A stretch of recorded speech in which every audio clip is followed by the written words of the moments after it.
We honour the First Peoples of Australia, their unbroken ties to Aboriginal law, culture and customs. We respect the traditional owners of the lands and waters we inhabit and acknowledge their elders past and present. We celebrate the enrichment of Aboriginal communities around Australia. We recognise the lasting impact of colonisation and dispossession. We salute those who have fought for the rights of First Peoples. Their legacy is our guiding light today and always. I can't take it anymore! Good afternoon, good evening, good day, and good morning, Blurtstars, wherever you are around the world. You are listening to the New Blurt. Yes, you are listening to the new Blurt. Good evening to you.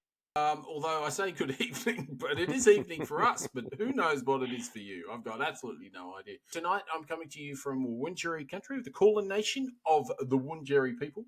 Sovereignty was never ceded. It always has been and always will be Aboriginal land. Tonight on the show, it's a jam-packed show. We've got Beerducation right off the bat. And Wencee's going to talk about a Thai brew. He found a Thai beer. He does have a little bit of a tail there, so he will talk about that. Mardi Craft Brewing IPA. I will review the Love Shack Ale, a Love Shack Baby.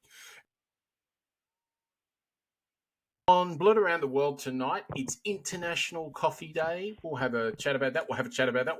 No, it's fine. Anyway. It's World Jigsaw Puzzle Championship as well. So that's pretty cool. And Windsor in Melbourne comes in 10th in coolest hoods in the world. I'm going to have a little bit of a chat about that. Vale Kris Kristofferson, unfortunately, he died, I think, a day or so ago. We'll have a little bit of a natter on that one. And Naked Eye Comet, visible in Australia. Wencee's chatting on that one. And Poll Position tonight is all about the latest prediction where the election is in the US. I have a little bit of a shift in that one tonight. It's slightly different to normal, but we'll see that when we get there. And great people that did stuff to just about to clean up the show. I'm going to talk about the irrepressible Harriet Tubman. And you'll find out who that is very soon. And Wencee will talk about the incredible late, great Maggie Smith. Before we do anything, we need to ensure that we introduce our beloved co-host who welcomely deserves what he's about to get. So, good evening, Wencee.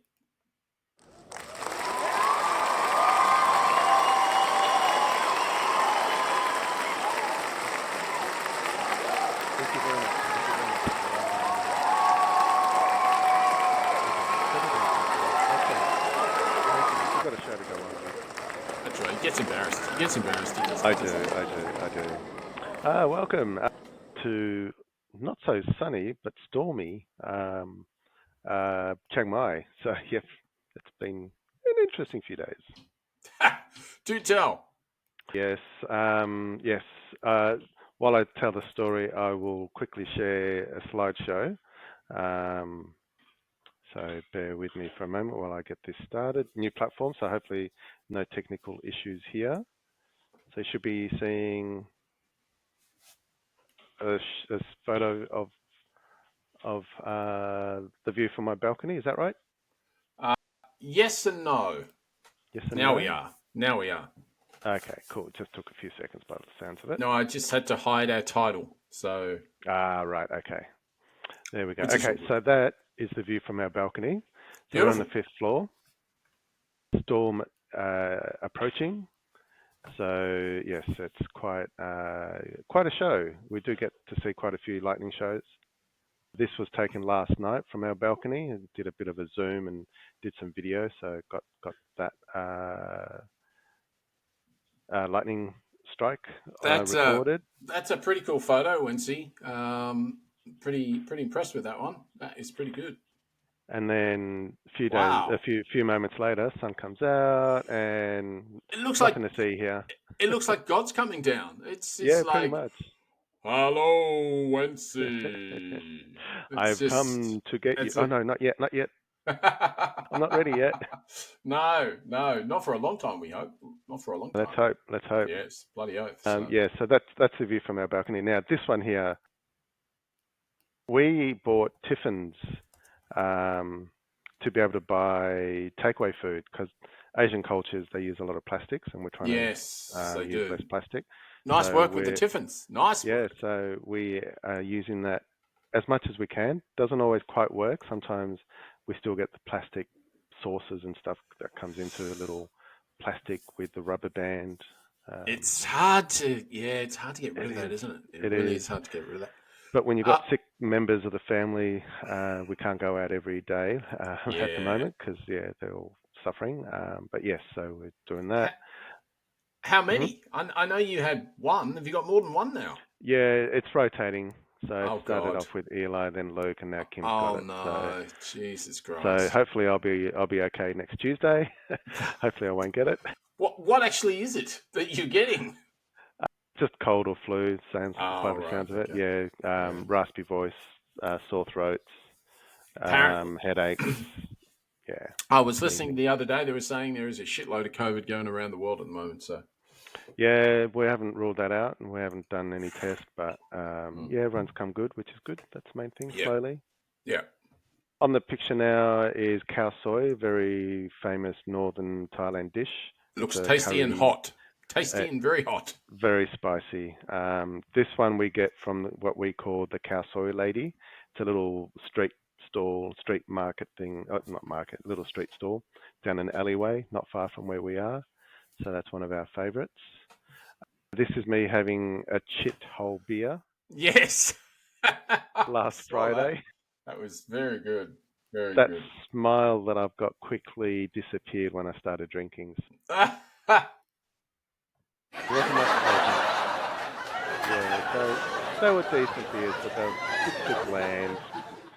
I'm used to very aromatic and tasty ballsy beers. Ballsy beers from Australia. So, this is a wine margarita. Really? So we discovered this one last year when we were here. It's called Ostinato Bar, not far from where we are. It's a 10-minute walk. And we loved it. And then when we came back, we went, we've really got to come back to this bar. So we went back last Friday. I can't remember what day, Thursday. I think it was last week, Thursday. And we went there. The barman was the same guy, and we recognized him. And then when he set up the table for us outside, he went, "Do I know you guys? You look familiar." And he remembered us from 9 or 10 months prior. You look like every other Aussie. Yeah, exactly. And so because last year when we went to this bar, we had a nice chat with him. He even said, "Oh, you guys sat in the back corner inside the bar," and went, "Yeah, exactly." Wow. Yeah. That's an awesome memory. That white stuff. What's the white stuff in the bottom of the glass? That looks a bit interesting. I think it's lemon soda or something like that. Oh, and then you got the wine bit at the top, and then once you mix it all up, it's just really delicious. Nice when it's really warm, like it was that day. This photo here is a view of this market that happens at a place called One Nimmin, not far from where we are. Wow. And this is quite regular. Most nights you'll have... I see the chit hole gets around. Yeah, it does. Yep, they do get around. So this is a flea market / food stalls as well. So it just depends on the day of the week. Sometimes it's just a flea market and they just sell clothes, jewelry, knickknacks and stuff. And then the other days will be food as well. And I think that's the last of that one. Yeah. I'm going to stop sharing that. Nice. That's very cool. Very cool indeed. That's some great photos there. So life in Thailand so far has been interesting. It has. It'll be much better when everyone's much better health-wise, disease-free. Yes. Then we can start getting out and about, and it'll be much better when the rains actually stop in this region, because there's now a new monsoon coming from China, the China area, Japan, I think. Bloody China! Monsoon coming through the northern part of Thailand. Yeah, so it's going to be interesting the next few days. Shit. Okay. Might be in another chit hole. Yes. With that being the case, I think it's definitely without any shadow of a doubt, we should definitely go to this now. Okay. Good segue.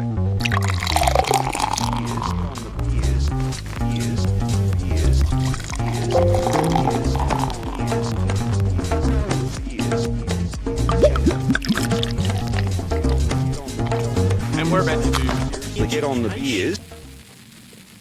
When Wencee edits this video, he will actually edit that bit, and he'll edit when I'm speaking. So you won't hear any or see any of this. I see nothing. Do you know, for a change, I'm going to go first. You go first because yours has been sitting there for a few moments, whereas I've got the does. fridge literally. You've done well. I've also just sprayed my computer.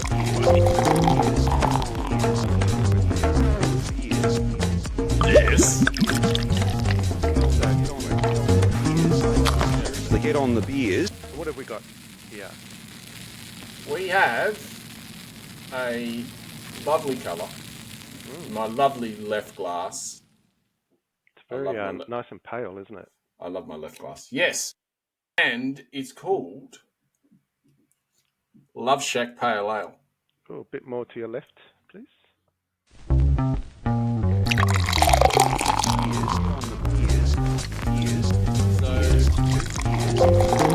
Well, you think so. The pub Castle Maine. Get on the beers. Castle. Absolutely, Castle. Yeah. If you Glad say I'm in Thailand, I won't get shot at quite easily. absolutely, and you will. Yeah. If you say Castle and you're there, they go, there's another player in someone. So you say course, Castle. Castlemaine is the 4X, isn't it? Yes, that's correct. So it's Castle. Castle. Just trying to make that.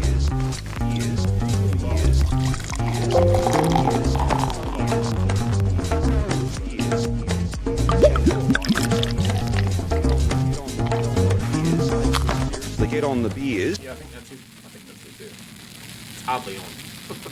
Anyway, so this wonderful beer, beautiful colour. Can you get the tasting notes up, my friend? I was right in the middle of doing that. Here we go. Excellent.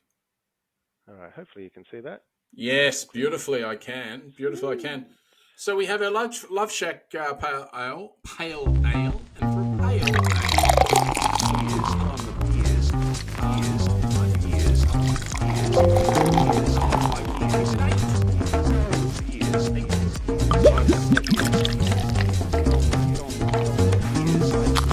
Get on the beers. Very good. I like it. It's a technical term, that one. Very sniffy. It's very sniffy. It's nice. I like it. 8. Very good. 8. Very good.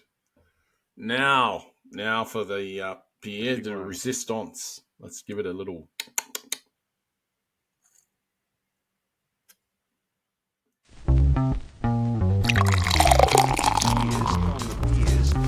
It is good.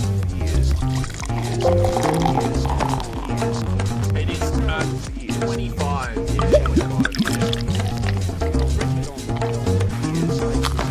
Get on the beers. Aftertaste is good in that if you don't like a lot of aftertaste, which I'm not a big fan of aftertaste, I like to just drink it and let it go. For me, that's pretty good because it just leads nicely. I'd probably say, say 16. 16, okay, nice.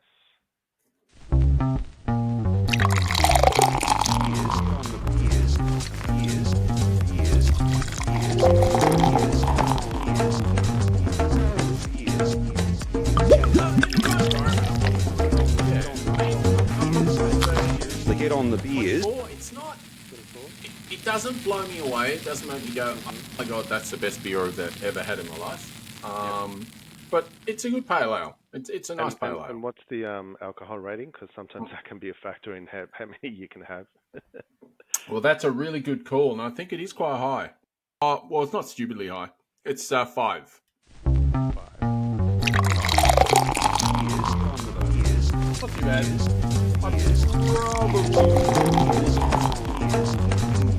Wouldn't buy another one. I did have a dark They get on the beers. I quite enjoyed that. But this one, they say, is a juicy citrus, tropical, and sessionable, apparently.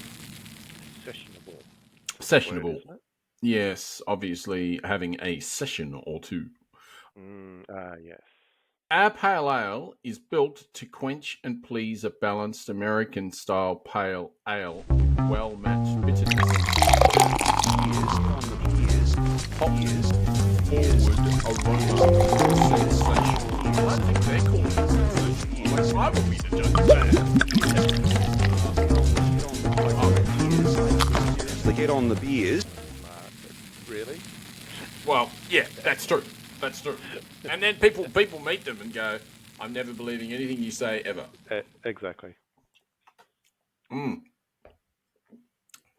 Yeah, no, it's pretty good. You'd probably have a few of those. Yeah, it's all right.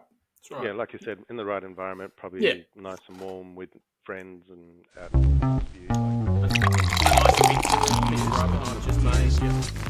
Not the picture oven, the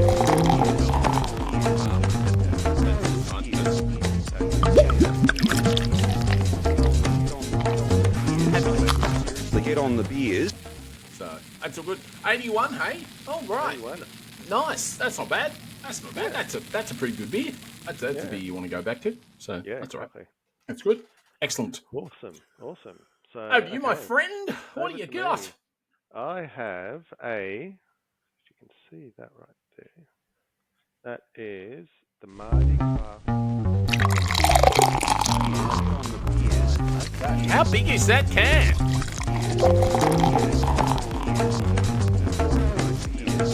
Oh my god. That's more than an American pint. That's more than an American pint. They get on the beers. 6.2%.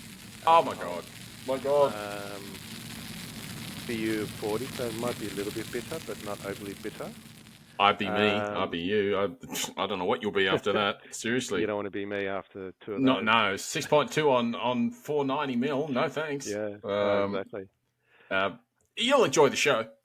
Oh, yeah, well, you guys will. So this one is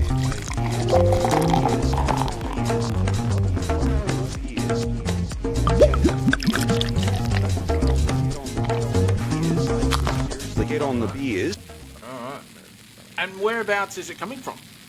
I haven't been able to work that out. It seems like it's created by the, what do they call it? The Thai Spirit Industry Co. So they're a Thai organisation, but I think it must be like a conglomerate, and they do spirits and beers and things like that. So. Oh, it's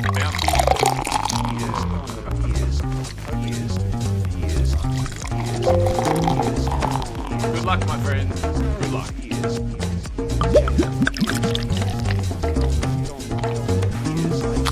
They get on the beers. Nice sound. Yeah. Alrighty.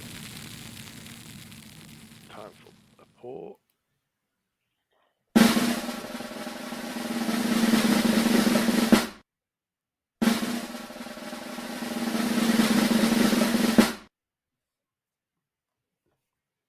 Might have to talk amongst yourself while that settles. Can you see that? Yeah. Yeah, you won't be drinking that for a little while. No. Ooh, it's going over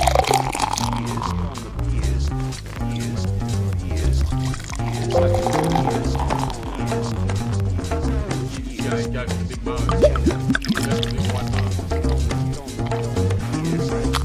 They get on the beers. Actually, yeah, you just when you mentioned that, then I was like, oh my goodness, I need to get onto the guy because it's October now, so I need to get him on the show.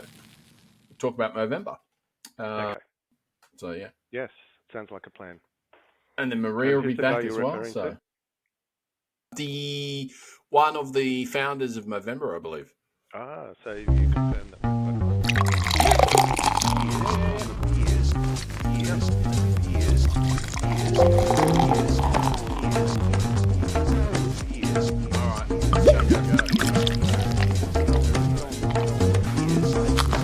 get on the beers. Yeah, interesting. Light colour. amber. Interesting colour. Quite nice appearance. Let me go back up over here. I actually like the colour. I'm going to give it 8. I don't know what constitutes a 10, but 8 is nice, standard. Smell. So can I smell any of the citrus?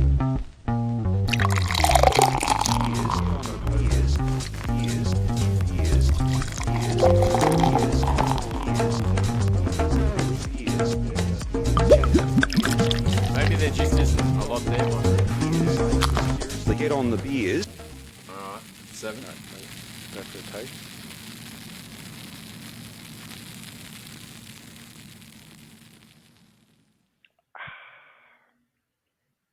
Okay.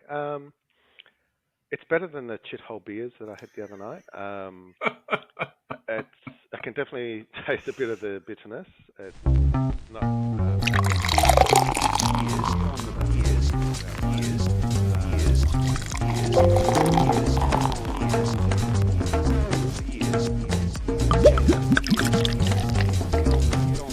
I'm sure you're ready.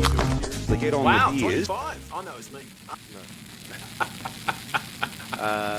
No, I will give that a maybe 21 Oh, 21.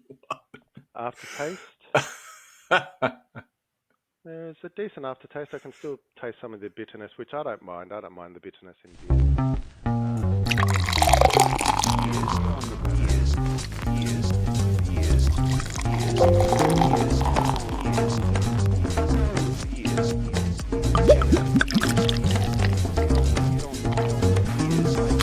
They get on the beers.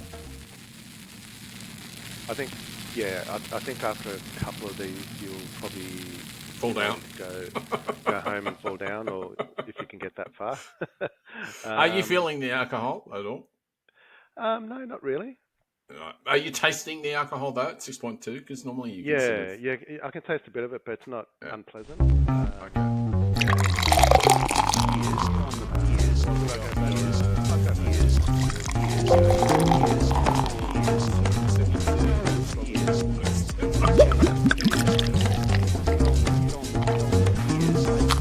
They get on the beers. What did I give that one? 22, I think. Yeah, you did. You just gave it 22. Yeah, I don't know where that one went. Can't take it back. No, it just disappeared for some reason. But anyway. All right, yeah. That's all right. So All right. 22 for me and 81 for you. So you. I'm 81. So cheers, my friend. Cheers, bud. From Thailand. Cheers for the rest of the show. And with that,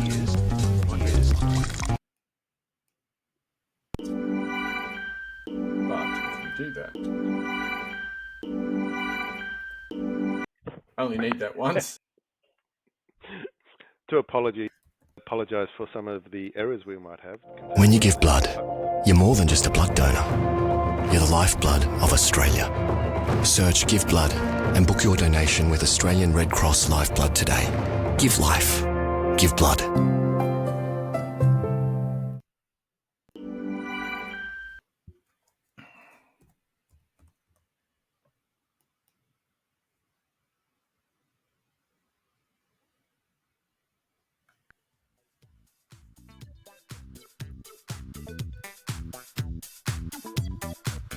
Blurt around the world, around the world, around the world, around the world.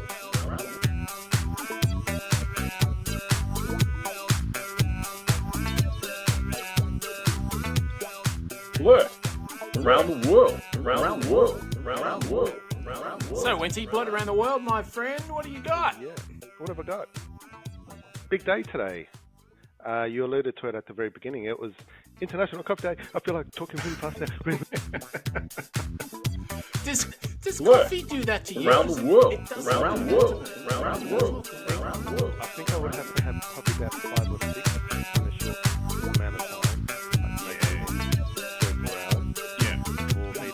Blurt around the world, around the world, around the world, around the world, around the world. Yeah.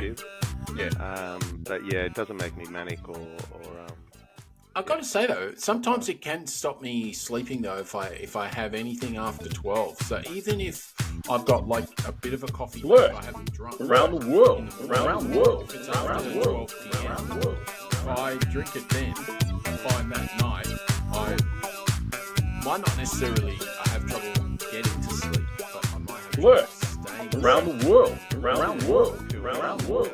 Around the world. That's what I get anyway. My limits are, I usually say 3 p.m. for me. Yeah. But yes, so International Coffee Day is celebrated 1st of October every year. It's Blurt. launched by the Around the world. Around the world. Around the world.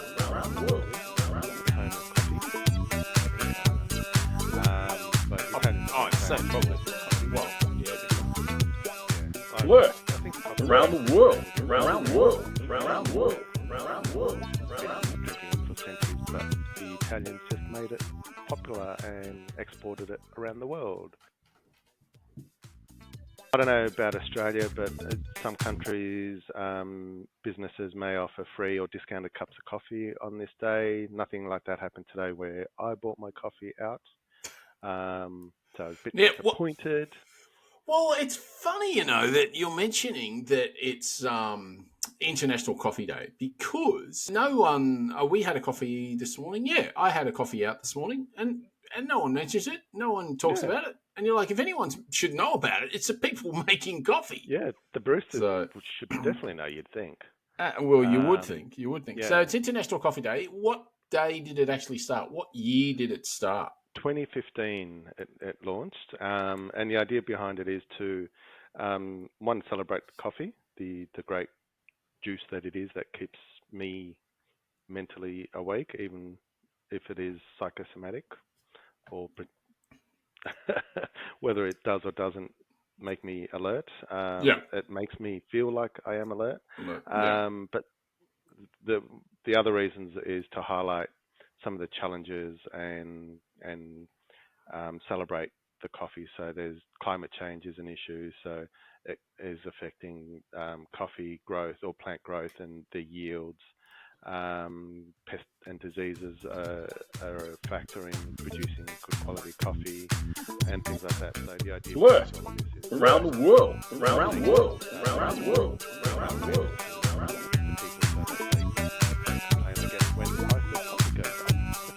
Well, exactly right too, because Blurt. places Around the world. Around the world. If the Around the coffee world. that you're getting isn't free trade, it means that there's a good chance that there's kids under the age of 14 or 15 using massive machetes to cut down cocoa plants and all these sort of things. And it's not just Blurt. coffee, chocolate. Around the so world. Around the world. Around the careful world. and diligent. I mean, if you care about this stuff, but I mean, we all should care because we're talking about human lives. That's basically what it comes down to. So, but it's interesting. I only started in Blurt. 2016. Around the world. Around the world. Around the world. I have to celebrate it. I have my 2 cups today, a hot coffee and an iced coffee. So I mixed it up a bit. Nice, fair enough. And do you normally have? It's probably a silly question, but Blurt. do you Around have the world. Vietnamese Around the coffee world. over there? Around the world. Around the world. They're just regular coffee, so Oh, right. latte. Similar to what you'd have in Oz, or as good as? Blurt. Around the world. Around the world. Yeah, Around the world. Around the world. Depends on the bean. I am trying to find the local Thai coffee. A lot of them are international beans that they use here, but at $2 to $3 Blurt. per cup. Around the world. Around the world. No, Around the world. definitely. Around the world. How big are the cup? Regular size, so we take our kick cups wherever we go. And they're about 300 or Blurt. Around the world. Around the world. Are they Around used the to world. keep cups? Around the world. No. So hopefully people will start seeing us. It's funny, we get the giggles from the baristas when we bring our keep cups or our tiffin, or even our fruit lady that we go around the Blurt. corner. Around the world. Around the world. Around the world. Around the world. I'm proud of you, buddy. You're doing a magnificent job. No, you're doing much really. No, you're doing far more than Blurt. Australian around the world, around the world, around the world. But talking about better things, the World Jigsaw Puzzle Championship, that was on today as well, apparently. 2 weekends ago, actually. Right, but 2 I came weekends. across it over the weekend, and I thought, oh, this would be interesting. I've never heard of speed jigsaw puzzling. Blurt around the world, Yeah, around the world, around the world. This one was held in Valladolid, in España, Spain. Not weekend night, but the weekend before.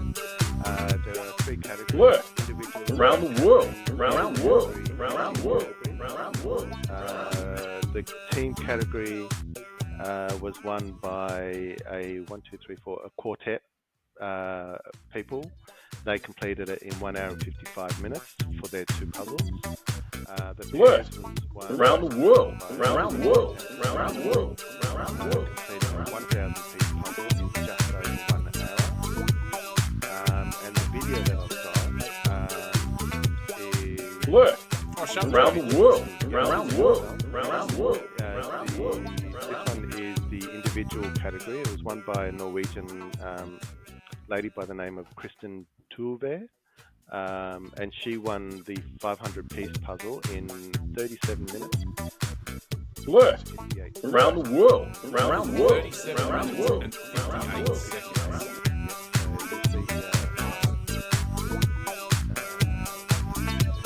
This one right here.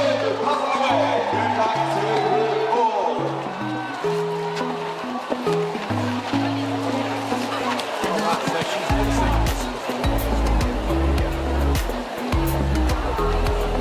that's brand new.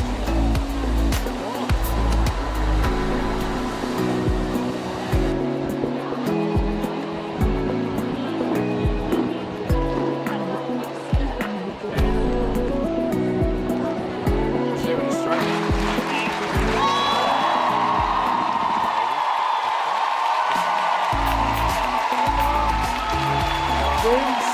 minutes for a 500 puzzle.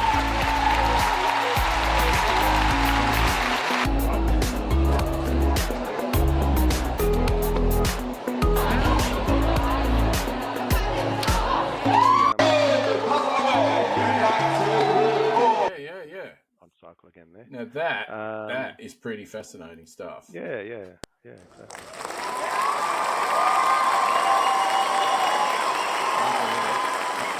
That's pretty fascinating stuff.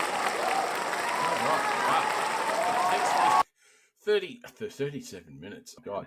It takes me, I don't know, days, weeks.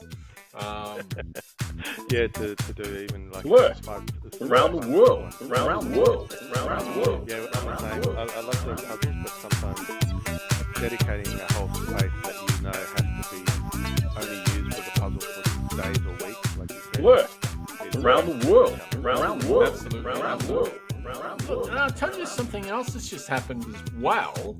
Apparently, there was a survey for the coolest hoods in the world. And believe it or not, Blurt around the world, around the world. it's called the annual ranking of the world's coolest neighborhoods. And I've got the link here for it. And I will just do this for a second. And I've got the link here for it. And Windsor in Melbourne's inner south has ranked 10th on the list, coming in ahead of the famously cool hoods in Bangkok, Berlin, Buenos Aires. And topping the poll at number 1 is Notre Dame in Marseille, in Paris, and followed by Miss Sultan in Casablanca, which I have no idea at all. And you might have heard of this one, Paranenenen in Bali. No. And It's been a long time, 30 years since I've been in Bali. Okay. And Seong Sudong in Seoul, Korea. Okay, nice. And Kearns in Portland. And I'm not sure what Portland. I'm thinking that's Portland, Oregon, but I just don't know. But anyway, yeah, so they just came 10th. But unlike last year, Brunswick East, which is just like 5 minutes from where I live now. Yeah. was named the 6th coolest in the world. Wow. And So you've got bragging rights over Windsor. Yeah, we You're do. close. We do. Yeah. We do indeed. In turn, the coolest in all of Australia. Sydney's community rich hub of Chippendale has pipped Melbourne's entry, ranking in 7th spot. And for the first time ever, 2 other Aussie suburbs also made the list. Northbridge in Perth at 21st and Norwood in Adelaide 35th. I'll say it again. Norwood in Adelaide at 35th. So I find that pretty amazing. And I think they've got a photo of Brunswick here. I'm not sure. Sticking it up at Windsor saying, hey, we came 6th and you're 10th. Yeah, I think so. I'm not. Yeah, I can't work out where that is. I'll see if I might be able to just share that for a second. I'll see if I can just pop that up. Let's see if we can pop that up. Just share that.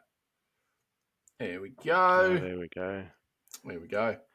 And we'll just get rid of Blurt Around the World for a second. And so that is Brunswick East, Well, is it? I'm thinking it is, but to be honest with you, I'm really not sure. As you know, there's quite a few suburbs that look very, very similar. Yeah, because I was going to say that could be Brunswick Street in Fitzroy. It could be Smith Street in Collingwood. It could so easily be that. I just don't know. I'm not sure. But I think that's pretty damn cool. Yeah. That it's right up there in the... Yeah, great to see Melbourne suburb up there in the top 10. Absolutely, absolutely. But things that are not as cool is the fact that we lost some very good people this weekend. And one of them we'll talk about briefly now, which is Kris Kristofferson. Vale Kris Kristofferson. He was 88, I believe. Yes. I don't have a heap to say about Kris Kristofferson apart from the fact that I know that he was someone that stuck up for sort of human rights causes, and I know that when Sinead O'Connor was going through a lot of backlash because she'd been on Saturday Night Live and she lambasted the Pope publicly, nationally. Yeah, that's right. Yeah. She got a lot of boos, etc. And she was very young when she did this, so she was really, really courageous. And Kris Kristofferson, as a real, as a real bloke. This is my idea of a real bloke.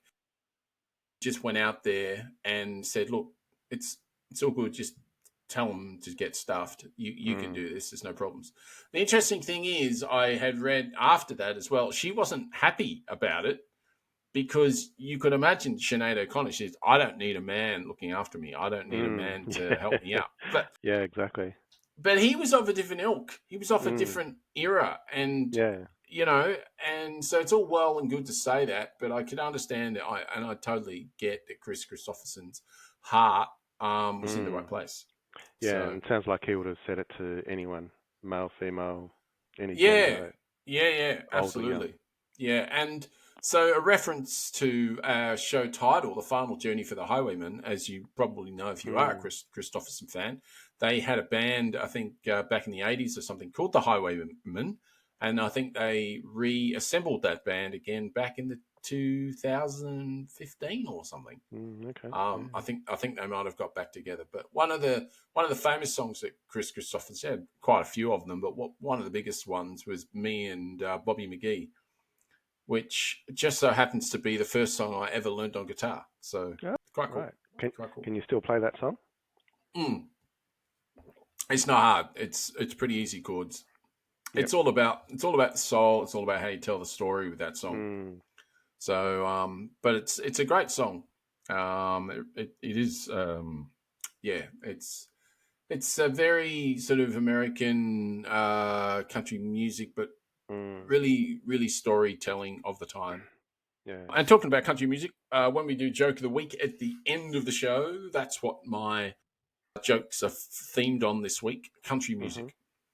So, country road on the road. In memory of Kris Kristofferson. Excellent. Sounds good. Did you have anything you want to say about Kris Kristofferson? No, apart from the fact that his name's so hard to say?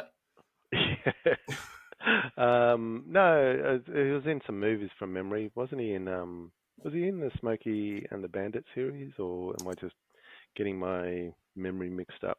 But no, Do you know what? I really, honestly, I can't remember because that is a long, long time ago. yeah, He is really a little bit before my time, but I do remember he was in stuff like that, and I can't remember. I don't know if he was in the original. The original. There was a movie out a couple of years ago with Brad Cooper and Lady Gaga.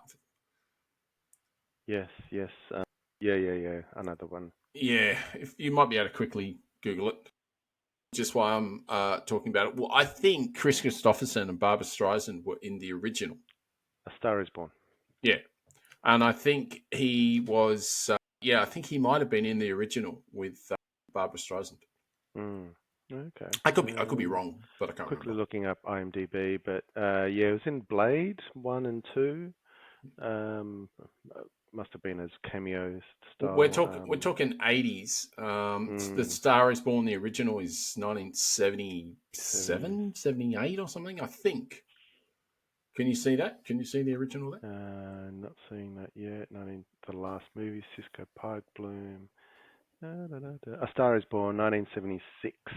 Okay. And can you see who's in it? Can you see who's in it? Who is in it? Definitely not Lady Gaga. No. Barbra Streisand. Yeah. Gary Busey. Yeah, well, he won't be playing that character. Who's playing Brad Cooper's character? Yeah.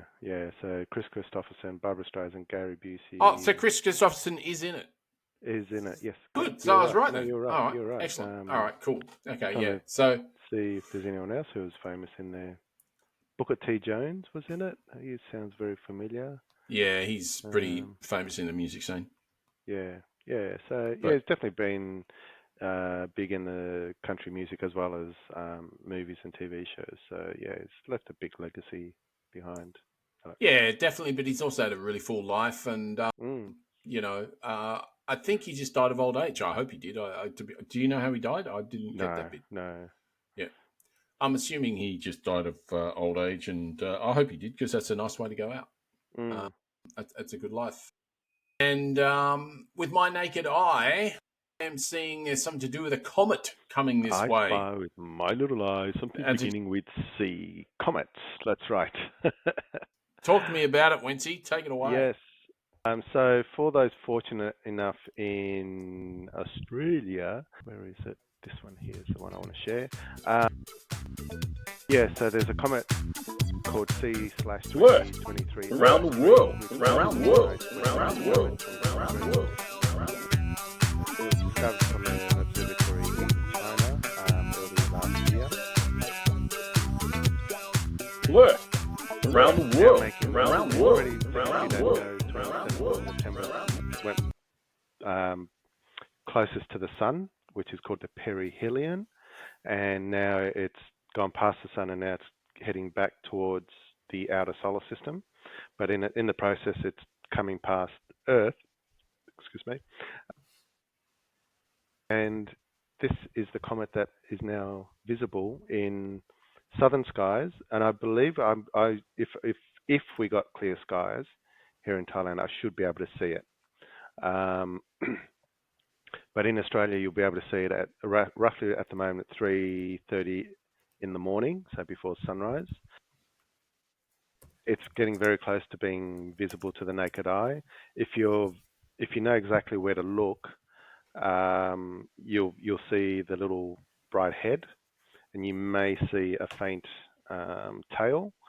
But if you have cameras or even a phone, might be able to see it. So if you look out west, you'll see Mercury, Venus, as I'm showing in the on the screen here. Yep. So this is from Sydney. For September 14. So you'll see it almost due west. I think you meant October 14, yeah? October. What did I say? You said September. So there wouldn't be a lot of point in you telling us about it. But No. Yeah, so get out there. If you've got binoculars, you'll definitely see it. So look at that funny how they're saying west. If it's sunrise, because sun rises in the east. So I wonder if this is wrong. But anyway. It looks like a pretty interesting article, and as usual, we'll have all the links in the show notes. So that looks pretty cool to have a look at. Okay, sorry. I now know the mistake I've made. Oh. People have been looking at it now at 3 a.m, and that's because it was on one side of the sun. October 14, because it's gone past the sun. It's now in the west. So that's why it's in the west. Right. Okay. All right. No problem. Yeah. So the west sunset in the next few days. You'll see it approaching close to the horizon. You'll see it above the west horizon. So yes, whether you'll see it as spectacular as this photo that I've got on the screen now or not is yet to be seen. Pardon the pun. Because the comets are very unpredictable. Astronomers always predict, it's going to be the greatest comet in this century, and it becomes a fizzer, and everyone goes, scientists, what would they know? Exactly. So, in the show notes for this one, I'll definitely put in some locations and where to look for it, at what times. So keep an eye on it. Beautiful. We will absolutely do that, and we'll be back in a minute.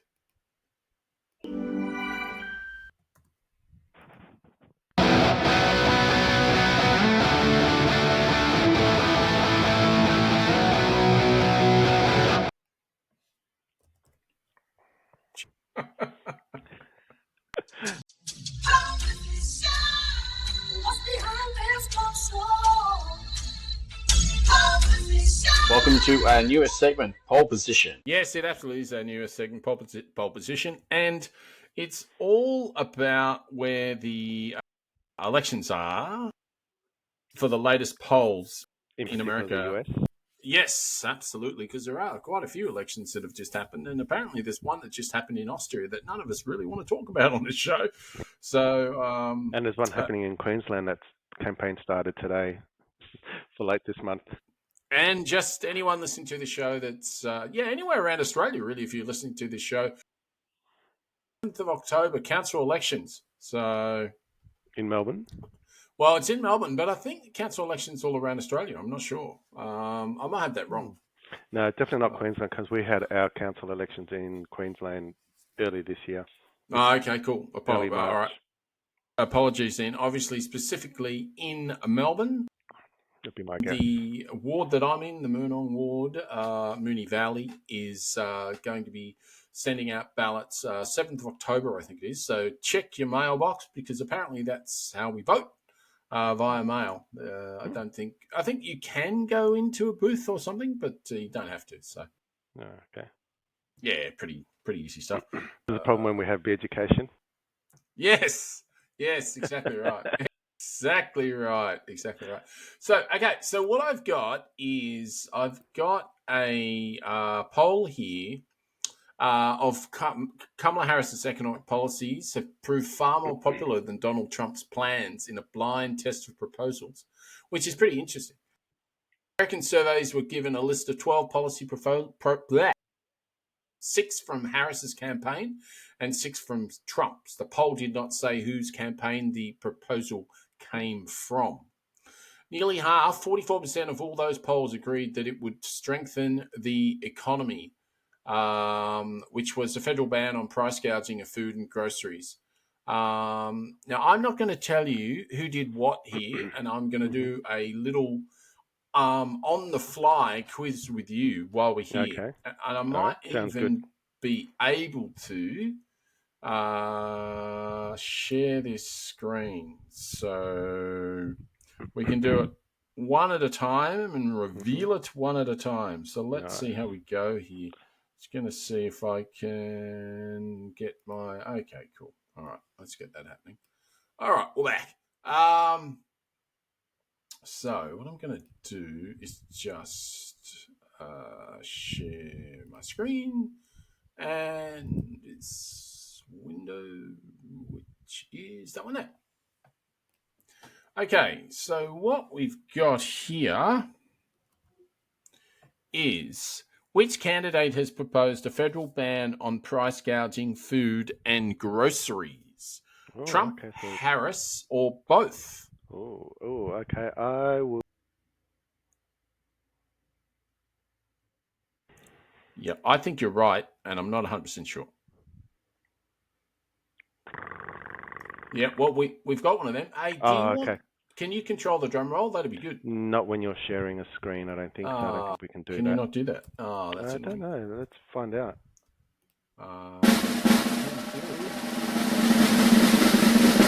Working?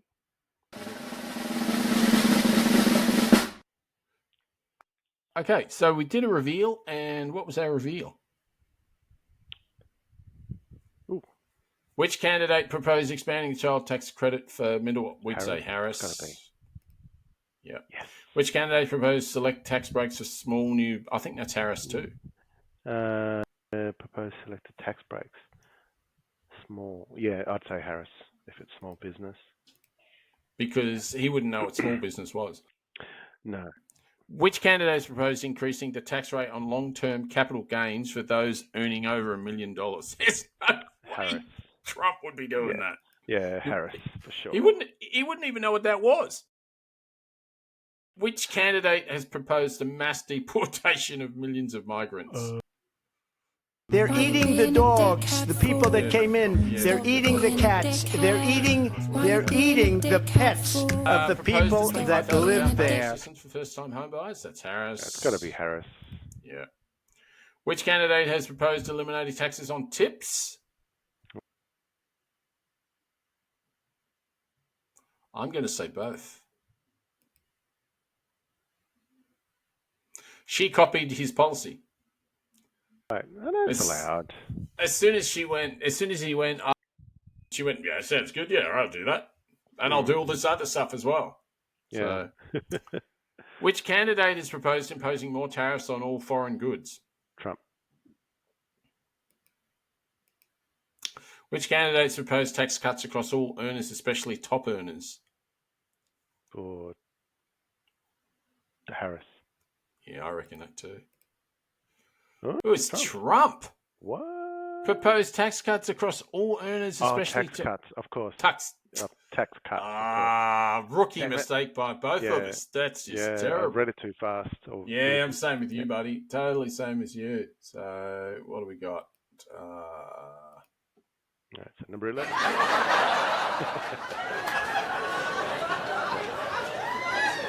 Yeah, all right. Keep it down.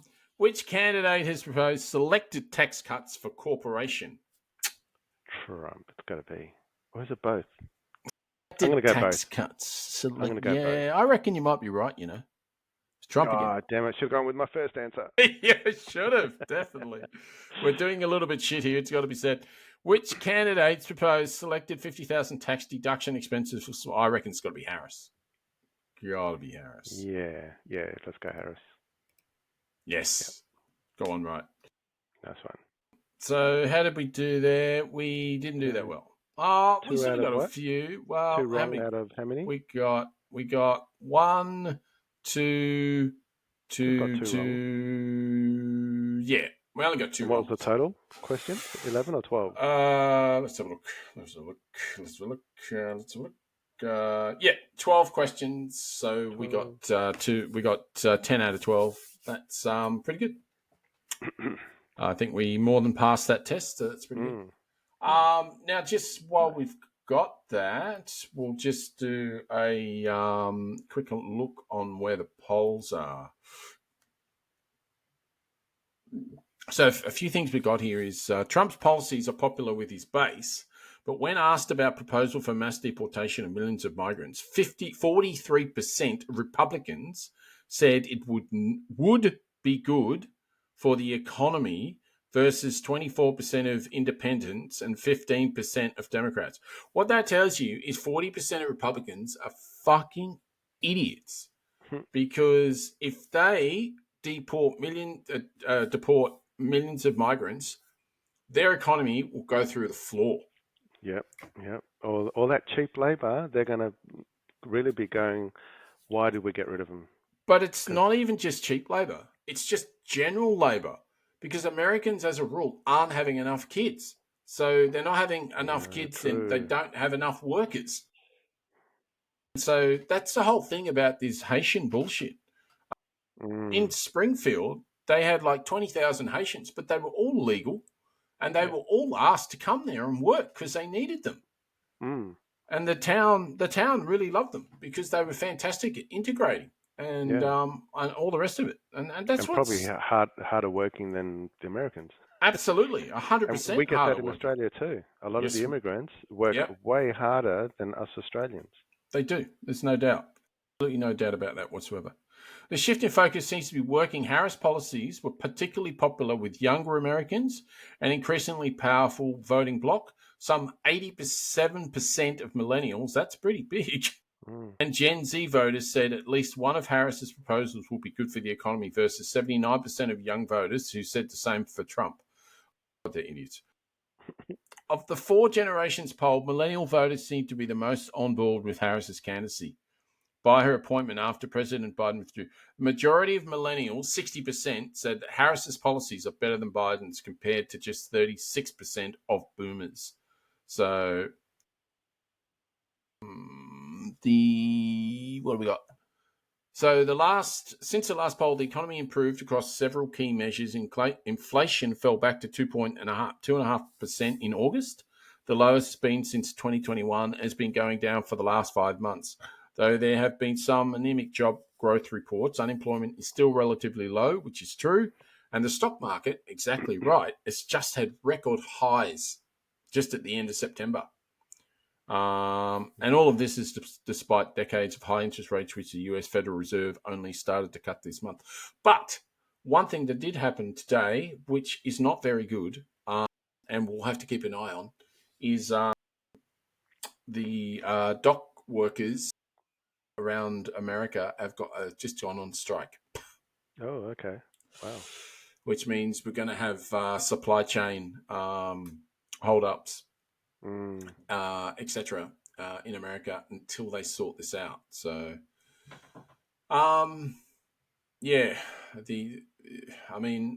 it's not obviously it's not a government thing, and it's a private company who's paying them, etc., etc. But what it's about, what the strike's about, is AI again.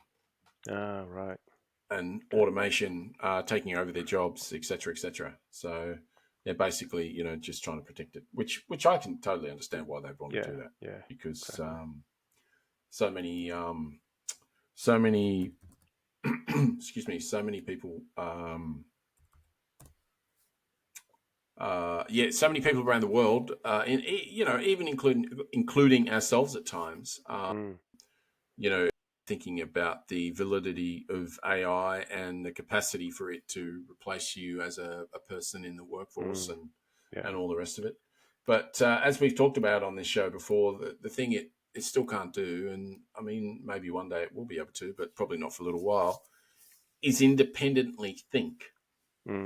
Or tell jokes. And as if you were listening to last week's show. That's exactly right. Independently think, or tell jokes, and or have any sort of emotion. And the only way it can do that is that you program the emotion in. So yeah. But anyway. Even so, I can't ever imagine it's ever going to be to the level of real humans' emotional levels and being able to understand subtleties. So. Well, it's going to be a challenge. We've talked about it before on the show heaps of time. The human body is just an intricate machine of, cells and emotions and thoughts. And it hasn't been replicated. It's just, it has, obviously 7 billion times, but you know what I mean? It can't be replicated by a machine. Not artificially. No, they haven't found out how to do it yet. So, but anyway, talking about emotions and talking about amazing things, great people that did stuff.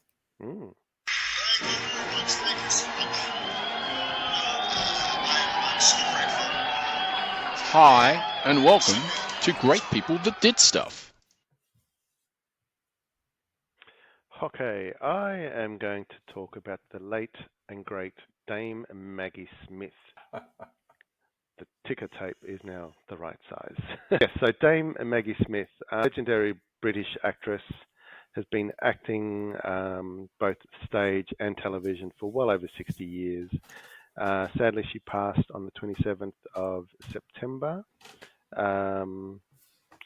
Not sure exactly what she died of, but yes, died peacefully in hospital amongst friends and family, or should it be family and friends? They were there. They were there, yes. So she had close ones with her. Her stage career started in 1950s, which is when she, really got into acting and everything else. In the British theatre, obviously, because she was born in Ilford, Essex. I have no idea where that is. You would know. Yes, I do. It's sort of the northeast of London, Essex. Okay. It's sort of just outside. It's where Chicky Chappie comes from. Jamie Oliver. Right. He's an Essex boy. Well, if he's not an Essex boy, he's very close to an Essex boy. Yeah. Let's put it that way. Fair enough. Yeah, so she performed at the National Theatre, Royal Shakespeare Company, made her Broadway debut in 1956 and won a Tony Award for her performance in Lettuce and Lovage in 1990. I didn't know this, but she's won 2 Academy Awards, Best Actress for The Prime of Miss Jean Brodie in 1969. I say it have to be an old one because I don't know that one. Yeah, same. And Best Supporting Actress for California Suite in 1978. Was that Neil Simon? That I don't know. Oh, might have to IMDb that one. Okay, I'll do that while you're. Thank you very much. She also received Oscar nominations for roles in Othello in 1965, Travels with My Aunt, 1972, the year that I was born, A Room with a View, 1985, and Gosford Park in 2001. She definitely became probably very famous because of her portrayal of Professor Minerva McGonagall in the Harry Potter series early this century. And she also starred in the TV series Downton Abbey from 2010 to 2015, which she won some Emmy Awards, 3 in fact, for that series. So she died at the age of 89. What else can I tell you about her? She also did some charitable work, disaster relief for Christchurch when they went through the earthquake in 2011. She became the patron of the Court Theatre, so helping funds to rebuild the theatre there. She was also a long-standing member of the Royal Theatrical Fund in England, an organisation that supports actors in times of need due to illness, injury. Seems like a really decent person. She does. I've just got a little grab here from the Australian ABC News that just shows some of the stuff that she did. Nice. I'll just play that now. Nice. Wickedly funny, a brilliant actress. That was bloody brilliant. Oh, thank you for that assessment, Mr. Weasley. And a British icon. So weird that they'd only know you for that one thing, like you'd never existed before. No, I never had. And except one kid once said to me, he said, were you really a cat? Dame Maggie Smith has been popular with audiences around the world for more than 60 years. I will not resign, and you will not dismiss me, Miss Mackay. You will not use the excuse of that pathetic, that humorous document to blackmail me. A legend of stage and screen, she was a performer for much of her life. Little girls, I am in the business of putting old heads on young shoulders. But crafted some of her best characters in her 70s. What is a weekend? She became central to the success of the popular TV series Downton Abbey as the Countess of Grantham, Violet Crawley. Welcome to Hogwarts. Her role as the quick-witted Professor McGonagall in the Harry Potter films brought her to a new generation of fans. Perhaps it would be more useful if I were to transfigure Mr. Potter and yourself into a pocket watch. That way one of you might be on time. The 89-year-old won 2 Oscars, 4 Emmys and a Tony Award, and in 1990 was knighted by Queen Elizabeth and became a dame. The best person in our cast at throwing shade is, without a shadow of a doubt, Maggie Smith. There's been an outpouring of grief around the world. King Charles said the curtain has gone down on a national treasure whose warmth and wit shone on and off the stage. She may have seemed, haughty and in charge of everything, but I think inside there was an anxiety to get it right, but she always did. Maggie Smith's sons released a statement saying they were devastated by the loss of their extraordinary mother, who died in a London hospital on Friday morning. Put the fan in your drive? That never occurred to me. A ruler of the screens whose work will be cherished for generations to come. Yeah, Vale, Maggie Smith, definitely. Very much so, Vale. Yeah. The other movie that she starred in that I really love is the exotic. The Best Exotic Marigold Hotel. Yeah. And that's the Ness's second best pretty exotic. much. Yeah, that's right. The first one's much better than the second one, but definitely. But I did like both of them. But the first one was definitely a highlight. Yeah, definitely love that one. Yeah, absolutely. I couldn't agree more with that as well. Just wanted to mention that I was correct. Neil Simon was I think the director of California Suite, but I think he's a writer of the time. He wrote quite a lot of stuff. But in that particular movie, just fantastic cast. I'll give you the cast. So, and I remember seeing it actually. I didn't see it in 1978, but I have seen it, and I wouldn't mind watching it again actually. Because it's got Maggie Smith, Alan Alda, who I absolutely love from MASH days. Yeah, I love Alan Alda. Michael Caine, wow. And Jane Fonda, Richard Pryor, Walter Matthau, and Bill Cosby. Wow. So, like, of the time, just massive heavy hitters. Just yeah, for those old enough like us, we'd recognise those names, but the Gen Zs and younger. Yeah. Yeah. Definitely. Well, you can watch that. You can watch California Suite on Google Play Movies for $3.99 or on Amazon or Apple if you've got Apple or Amazon. Okay, there you go. Nice one. Nice one. So Vale, Dame Maggie Smith, we will miss you. Absolutely, we will. Brilliant work you've done. Yes, I think I'll go through her list actually, and because she has done so many fantastic films, and make sure ones I've seen. What I found really interesting is when you showed that little clip, is that even though she's 90 odd now, she sounds really similar to when she was 26 or whatever. Yeah, like the voice hadn't changed hasn't that changed. much. Yeah, No, yeah. it was, that's what I noticed. When I heard the old footage, it's like, hang on, they're almost the same. Yes. That's exactly what I was thinking. I was thinking exactly the same thing. So I wanted to talk about Harriet Tubman. And if you don't know Harriet Tubman, you do and will in a minute. And she is an incredible person who lived to the ripe age of 91 years old. And you're going to love this. She was born into slavery in 1822. Wow. She lived till 91, which is basically, So basically, she lived till in 1913 she died. And basically, it's like she lived till she was 150, especially being a slave as well. So just absolutely incredible. She was born as Araminta Ross.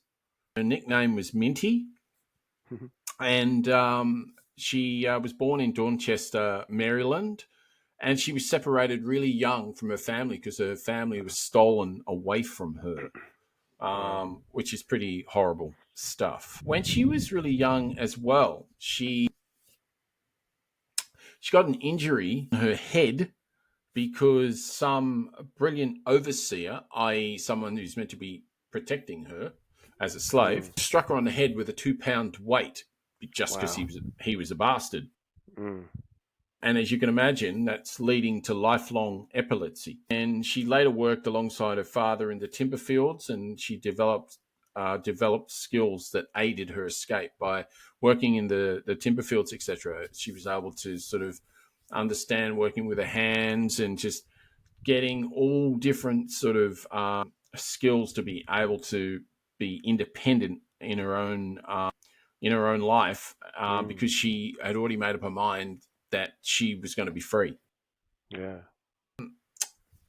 The interesting thing about this as well is that there's a fantastic film that I've got a nice little trailer to. What it depicts, and this could be fictional, it's hard to tell, but what it depicts is this lifelong epilepsy that she had was actually, it depicts her as having episodes of having premonitions before they started. Oh, right. And you may see a little bit of that in the trailer. But I don't want to go too much more on that. So it's interesting that the information that I've gleaned is not exactly down there. When she died a free woman, and I'll explain that in a second. Well, I explained that before. When she died a free woman, and her name was Harriet Tubman. She took that name because her mum's name was Harriet, and in honor of her mother, she took that name. And very nice. Tubman, because she married John Tubman, who was a free man, and so she changed her name in honor of her mum. She worked for before Minty Ross. Araminta Ross. It was a lovely name, actually. Yeah. Araminta Ross, but they nicknamed her Minty, and it was a bit slavey, if you know what I mean. Yeah, you want to get rid of that past, I guess, if you've lived with that. Yeah, exactly right. Exactly right. She worked with a company called the African Americans Who Supported Freedom Seekers, and they were in Philadelphia, Pennsylvania. And they were a big organization that would get slaves that had come from the South or wherever they came from. They came into Philadelphia and they came into this particular area. They could show them how they could be a free person from now on, but they needed to get over the border. So where she was unfortunately a slave-ridden state, and then going into Philadelphia, Pennsylvania, it wasn't. It was an abolitionist state. Now, there's more information about that in a minute, and I'll get into that. But the interesting thing is that when she went into Philadelphia, after that, so in 1849, after her enslaver's death, she escaped to Philadelphia. The interesting thing about that is that that's not depicted in the film. He does escape, and everything else in here is the same, but not that part. Her enslaver didn't die. Not the film, anyway. Between 1850 and 60, she made 13 trips back to Maryland, helping free over 70 family members and friends. Wow. So she's going 70. Back to those cotton fields and timber fields, etc., where slaves are working and obviously being slaves. And if she goes back there, she's putting herself in danger every time. Anyway, she made 13 trips back. Amazing. And she still didn't get caught. One of the reasons she didn't get caught is because they thought it was a man, because there's no way a woman could be able to do that, especially not a black woman. Yeah. So that was a nice little thing of the misogynist and racist. Yes, absolutely. Coming into her favour there. During the Civil War, she worked with unions and she worked as a spy. Oh, wow. In 1963, she led an armed raid along the Combahee River, freeing over 750 enslaved people. Wow. Making her the first woman to lead a U.S. military operation.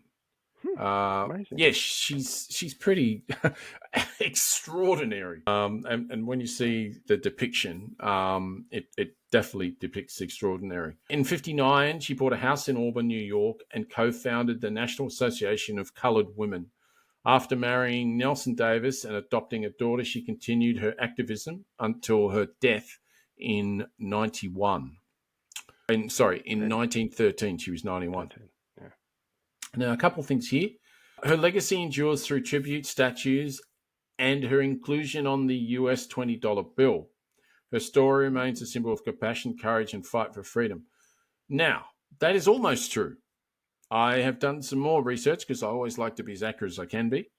Efforts to expedite the process of the $20 bill were announced by the Biden administration, but the schedule for the currency redesigns was set back in 2013 and remains unchanged, with each bill following its own timeline. So the $10 bill, 26, the $50 bill, 28, the $20 bill at this stage,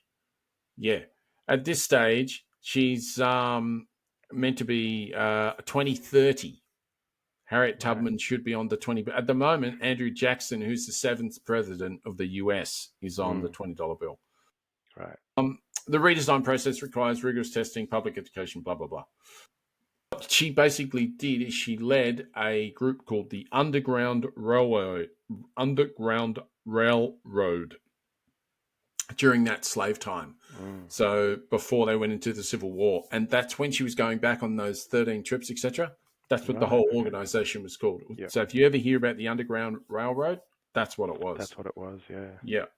She's now got a national historical park, and, you know, as you can imagine, she's got quite a few things named after her, etc., etc. Yeah, she's an absolutely incredible woman. And I will show you Harriet, because she's definitely worth having a look at. And you can, I think you can get it on YouTube/Google. Right, okay. For Google rental. TV. Yeah, rental. I'm not sure where it is on a streaming service, but you know, it's only about $3 or something. It's 100% worth watching. It had us absorbed from start to finish. Nice. So really good. So some really good acting in it.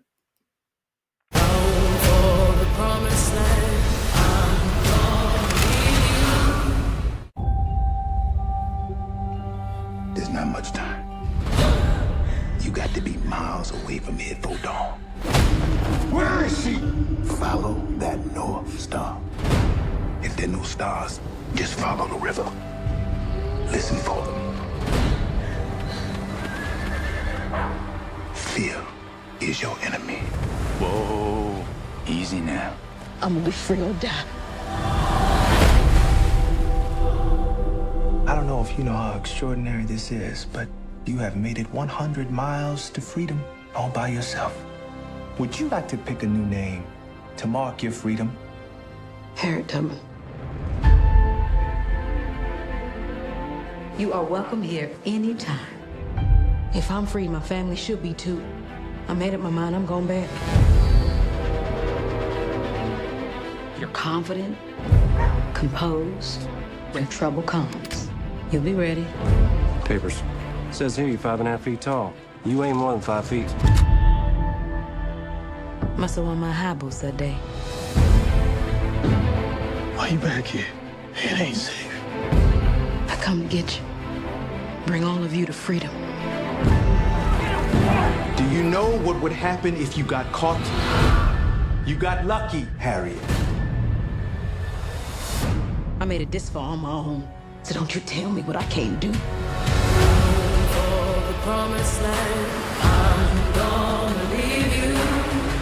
Harriet, welcome to the Underground Railroad.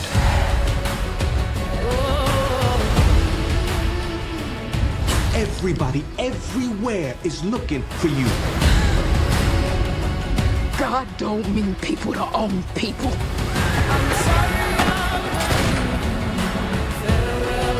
Find this thief and burn her at the stake. Harriet!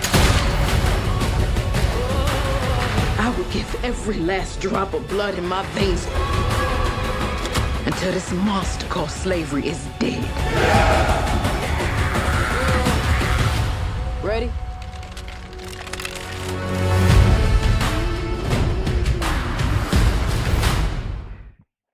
Wow. Definitely want to watch it now. It is a bit wow, and it's absolutely incredible one. If we're talking Blurtstars, it's got to be right up there, 4.8, probably 4.7 or something. Nice. It's it's absolutely it's absolutely sensational. So, okay, so that is the show, Wencee, and it's been an interesting one on this new platform. It is, yes. I think I like it. Yes, we've had 3 years of being used to one platform. Correct. And trying to pivot and trying to work out this new platform will be a challenge, but we will get there. We will. The content will be the same, just the delivery is going to be slightly different. Slightly different, exactly right. Yeah. So post-edit, it's going to be interesting what we can do. So it's going to be good. It's going to be good. Yeah, but thank you very much if you've been listening on the pod. And Well, yes, absolutely. We always say that the pod will be out this weekend, but the hilarious thing is that you would know that because you're already listening to it. So enjoy it whenever you do listen to it. That's regardless exactly of what day it is. Exactly right. Beautifully done, Wencee. And with that, I will say good night. Thanks for listening, and we'll see you very soon. And it's goodbye from me. Bye. The New Blurt is brought to you by Wencee and Kegsta, usually on a Tuesday evening. You can catch us on all the socials, as they say, the Blurt YouTube channel. We have a Twitter Blurt handle, and there is a Blurtstar Facebook page as well. So, if you're interested in getting in touch, it's blurtstar@gmail.com, and we will get back to you as soon as we can if you've got any questions. Until next week, there'll be another feed coming at you. Has been a Get Off the Grass production. It's brought to you by Wencee and Kegsta.